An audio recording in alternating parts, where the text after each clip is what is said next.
श्री यमुने पर तन मन धन प्राणवायु। अभी हम आ चुके हैं श्री ठकरानी घाट पर। हम आपको बता दें कि हम कल रात सूरत से निकले थे एक अलौकिक भाव लेकर, और श्री ठाकुर जी ने भी हमें यही प्रेरणा दी कि हम ब्रज चले। ब्रज यानी श्री कृष्ण की लीला स्थली, जो कि 84 कोश में फैली हुई है। ये ब्रज 84 लगभग 360 किलोमीटर में फैली हुई है। सकल सृष्टि चैनल के माध्यम से ब्रज 84 कोश से जुड़ी जानकारी हम आपको प्रदान करेंगे कि ब्रज की हर एक लीला स्थली का भाव क्या है, उसकी महिमा क्या है, श्री ठाकुर जी ने क्या क्या लीलाएं की है। इस सभी जानकारी इस वीडियो के माध्यम से हम आपको प्रदान करते रहेंगे। भगवान श्री कृष्ण का पूरा जीवन चरित्र आप ले लो, लेकिन जो भक्त को आकर्षित करने वाला जो चरित्र है वो है श्री कृष्ण की बाल लीला है। और ये सभी बाल लीलाएं इस ब्रज 84 से जुड़ी हुई है। भगवान श्री कृष्ण की लीला ब्रज 84 में ही शुरू होती है और 84 में ही संपन्न होती है। इस ब्रज 84 कोश यात्रा में भगवान श्री कृष्ण की लीलाओं से जुड़े स्थल, मंदिर, सरोवर, वन, उपवन, कुंड आदि शामिल है। और यात्रा के मुख्य स्थानों में गोकुल, मथुरा, वृंदावन, आदि वृंदावन, नंदगांव, बरसाना, गोवर्धन, महावन और कामवन आदि शामिल है। इस ब्रज यात्रा का हिंदू धर्म में विशेष महत्व है। वराह पुराण में भी ब्रज 84 यात्रा का वर्णन मिलता है। इस ब्रज 84 कोश यात्रा का मूल भाव ये है कि इस यात्रा करने से 84 कोटि योनि से छुटकारा मिलता है और जन्म मरण के फेरों से भी मुक्ति मिलती है। ये ब्रजभूमि भगवान श्री कृष्ण और राधा का दिव्य प्रेम का प्रतीक है। यहाँ की यात्रा भक्तों को प्रेम, भक्ति की गहरी अनुभूति प्रदान करती है। हम आपको सकल सृष्टि चैनल के माध्यम से पूरी ब्रजभूमि की लीला स्थली का रमणीय दर्शन कराते जाएंगे और महिमा भी बताते जाएंगे, जिससे आप सबका ब्रजभूमि के प्रति भाव बढ़े, भक्ति बढ़े। ऐसे शुभ आशय से हमने इस वीडियो के माध्यम से एक श्रृंखला तैयार की है और आशा करते हैं कि आपको ये श्रृंखला ज़रूर पसंद आएगी। अगर जो पसंद आए तो इसको लाइक कीजिए, शेयर कीजिए और सब्सक्राइब कीजिए और अपने ग्रुप में ज़्यादा से ज़्यादा शेयर कीजिए, जिससे हमारा हौसला और बढ़ेगा, हमको शक्ति मिलेगी, उत्साह बढ़ेगा हमारा, और हम आपको और ऐसे रमणीय स्थलों का दर्शन कराते रहेंगे। ऐसी अपेक्षा के साथ आइए हम अब शुरुआत करते हैं, आरंभ करते हैं ठकरानी घाट से। श्री यमुना महारानी जी की आज्ञा लेके हम अपने ये पहले वीडियो की शुरुआत करते हैं। बोलो श्री यमुना महारानी की जय। आप सबके चरणों में हमारा दंडवत प्रणाम। हम कल सूरत से शाम को निकले थे 8 बजे। करीबन 1200 किलोमीटर का रास्ता हमने ये दोपहर तक उसका तय किया। उसमें जो मुख्य हमारा ये सारथी रहे, पिंटू भाई, मेहुल भाई, ईश्वर भाई, और ये हमारा मुख्य सारथी जो पूरी हमारी जो यात्रा है उसका मुख्य सारथी है कि कहीं पर हमारी गलती ना हो, उसका थोड़ा हमारा ये ध्यान रख रहे। बड़े आराम से किसी भी जगह को हमको कोई परिश्रम नहीं पड़ा और आराम से हम ठाकुर जी के मंदिर तक पहुँचे। उसके बाद ठाकुर जी का दर्शन करने के बाद हम यमुना महारानी जी की आज्ञा लेने के लिए यहाँ पहुँचे। यमुना महारानी जी की आज्ञा लेके हम हमारी ये व्रत यात्रा की शुभारंभ कर रहे हैं। और कहीं पर हमारे से कोई क्षति होए या फिर कोई अपराध होए तो क्षमा करना। हम यमुना महारानी जी से इसके चरणों में भी हम विनती कर रहे हैं कि हमें आज्ञा दीजिए और हम ये अपना जो व्रज का जो 84 कोश का जहाँ जहाँ श्री ठाकुर जी ने जहाँ लीलाएँ की है वहाँ का हम चरित्र आप तक पहुँचाने का एक विनम्र प्रयास करते हैं। तो फिर से आप वैष्णव जन की और यमुना महारानी जी की आज्ञा लेके हम उसका प्रारंभ करें। बोलो श्री यमुना महारानी की जय। और उसके बाद हम हमारे ये ब्रज यात्रा की शुभारंभ करेंगे। अब रसिक जी एक यमुना महारानी जी का कुछ पद सुनाएंगे, उसका भाव है। तो जुगल चरो पे जोया जमुना जे रे के मारा पवन बंधन खोया जे जमुना जे रे के मारो तरमत पेशे तन जय जमुना जे रे के मारो तम पाछे से मन जय जमुना जे रे के पहरे सोले कशोंबे साड़े जय जमुना जे रे के मुख निरखो दाड़ी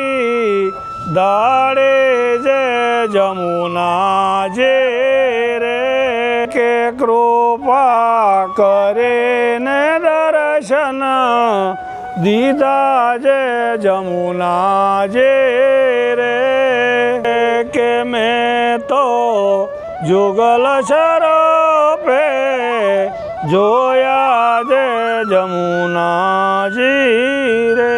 बोलो श्री यमुना महारानी की जय, बोलो श्री यमुना महारानी की जय। तत्पश्चात हमने श्री यमुना जी को श्रृंगार कियो और हमारा मन को जो भाव थो वो हमने भाव व्यक्त कियो। श्री यमुना जी सुपुष्पनी सुवास थी जंगल बधु महकी रही मंद शीतल पवन थी जलपण सुगंधित थई रही। और ये ठकरानी घाट ये वही स्थान है जहाँ श्री महाप्रभु जी को श्री यमुना महारानी जी ने दर्शन दिया था और उसने श्री यमुनाष्टक की रचना की थी और इसके बाद हमने भी ये यमुनाष्टक का गान। नमामि यमुनामहं सकल सिद्धि हेतुं मुदा मुरारी पद पंकज स्फुरद मंद रेणुत्कटा तटस्थ नवकानन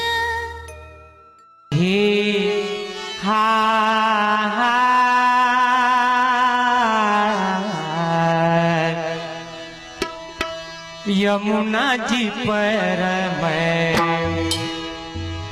कृपाल जगत में यमुना यमुना जी पर कृपाल जगत में यमुना जी पर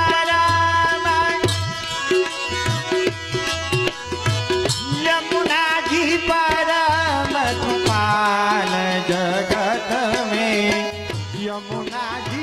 और इसी के साथ हमने आज पहले वीडियो की जो शुरुआत की श्री यमुना महारानी जी के ठकरानी घाट की, तो आइए हम आपको ले चलते हैं ठकरानी घाट पर। क्या ठकरानी घाट का महत्व है, क्या महिमा है, हम आपको बताएंगे। हम जा रहे हैं अभी ठकरानी घाट की ओर। बड़ा रमणीय स्थल है, रमणीय दर्शन है, आपको हम बताएंगे। यहाँ आगे गोविंद घाट भी पड़ता है। मूल घाट दो, जो प्रथम मूल बैठक है महाप्रभु जी की, और ठकरानी घाट की जहाँ यमुनाष्टक की रचना की गई थी, आपको हम वही दर्शन करने के लिए लेकर जा रहे हैं। यह है श्रीजी बाबा का द्वार, श्री ठकरानी घाट श्रीमद गोकुल, जो यहाँ मूल प्रवेश द्वार है ठकरानी घाट का दर्शन के लिए।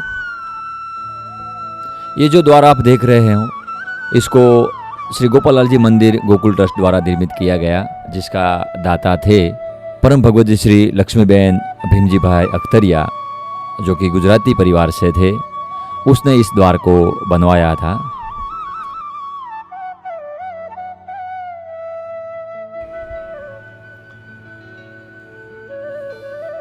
ये जो आप दर्शन कर रहे हो वो वही ठकरानी घाट है, जहाँ भगवत भक्त आके अपना अपना मनोरथ पूर्ण करते हैं और अपना भाव व्यक्त करते हैं। बड़ा रमणीय दृश्य है। ये वही ठकरानी घाट है जहाँ पर श्रीमद् वल्लभाचार्य महाप्रभु जी ने श्री यमुनाष्टक की रचना की थी और इसका प्रसंग भी बड़ा रोचक है। श्रीमद् महाप्रभु जी 10 साल की आयु में भारत भ्रमण करने के लिए निकले थे। जब 4 साल गुजर जाता है और वहाँ से व्रज यात्रा करने के लिए गोकुल पधारे। उस समय गोकुल नाम मात्र का ही गांव था, वहाँ गांव नहीं था लेकिन घाट वन था। वहाँ वह यमुना जी के किनारे पधारे और यमुना जी के दर्शन किए और वंदन किया और मन में थोड़ा संशय हुआ कि जो सारस्वत कल्प में जो वर्णन है कि इसमें गोविंद घाट कौन सो और ठकरानी घाट कौन सो। तब साक्षात यमुना महारानी जी 16 साल की स्वरूप धारण करके महाप्रभु जी को दर्शन दिए। श्री यमुना जी के जल स्वरूप के दर्शन करके आनंदित होकर स्वयं से यमुना महारानी जी के दर्शन करके महाप्रभु जी ने अत्यंत भाव विभोर होकर श्री यमुनाष्टकम गाया। वह दिन था श्रावण शुक्ल पक्ष तीज और यह दिन ठकरानी तीज के नाम से जाना जाता है। हम जब श्री यमुनाष्टकम का पाठ करते हैं तब भावना से गोकुल में गोविंद घाट ठकुरानी घाट पर श्री महाप्रभु जी के चरण में श्री यमुना जी के सन्मुख बैठे हैं, ऐसे भाव से पाठ करना चाहिए। यह है गुसाई जी की बैठक ठकरानी घाट, उसका आप दर्शन कर रहे हो। आप जब भी ठकरानी घाट पर आओ तो श्री यमुना महारानी जी का वैपान अवश्य करें क्योंकि इसका विशेष महत्व है।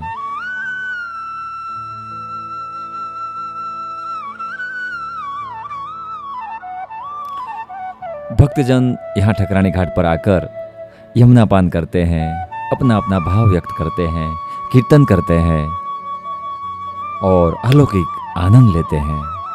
श्री यमुने पर तन मन धन प्राणवारो, श्री यमुने पर तन मन धन प्राणवारो, श्री यमुने पर तन मन धन प्राणवारो, श्री यमुने पर तन मन धन प्राणवारो, जाकी किराती बिसब को नयब कही सके, ताही ननते नेक कारो, श्री यमुने पर तन मन धन प्राण। यह है ठकरानी घाट पर स्थित श्री यमुना महारानी जी का आरती स्थल, जहाँ रोज सुबह और शाम आरती होती है। ठकरानी घाट के बाईं ओर श्री महाप्रभु जी की मूल बैठक, प्रथम बैठक भी स्थित है। वहाँ का भी दर्शन करने का एक अलौकिक आनंद है। लीला होती जूनी नात, लीला होती जूनी, जो श्री वल्लभ प्रभु प्रकट न होते, जो श्री वल्लभ प्रभु प्रकट न होते, वसुधा रहती सुनी नातर, लीला होती जूनी नातर, लीला होती जूनी लीला।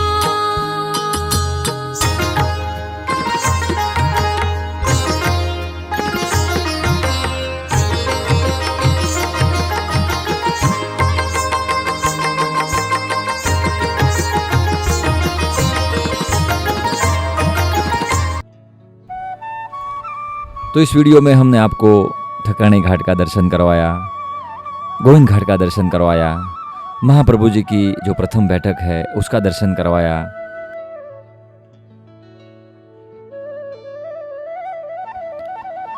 यमुना के तट पर भक्तों कैसे आनंद ले रहे हैं वो भी हमने आपको दर्शन करवाया, संध्या का भी दर्शन करवाया।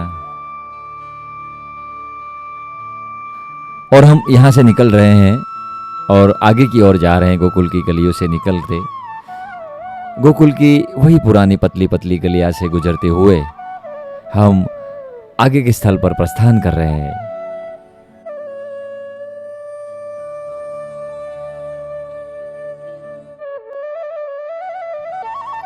ये गोकुलनाथ जी को घर है।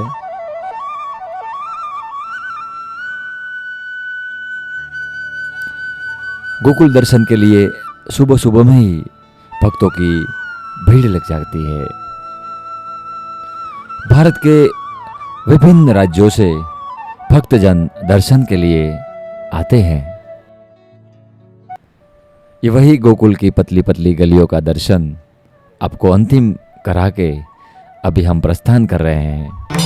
श्री यमुने पर तन मन धन प्राण वारो चरण कमल इनके जुचित तरहो नित दिना नाम मुख उचारो चरण कमल इनके जो चिंतत रहो नित दिना नाम मुख उचारो। अब हम जा रहे हैं भक्त कवि रसखान की जगह पर, जहां रसखान की समाधि है। कौन थे ये रसखान और कैसे वो कृष्ण भक्त बने, पूरा विस्तार से जानेंगे। तो बने रहिए हमारी इस चैनल के साथ। इस वीडियो को भी लाइक कीजिए, शेयर कीजिए, सब्सक्राइब कीजिए और हमारा अगला वीडियो को भी आप ज़रूर देखिएगा। मिलते हैं हम अगले वीडियो में रसखान की समाधि पर।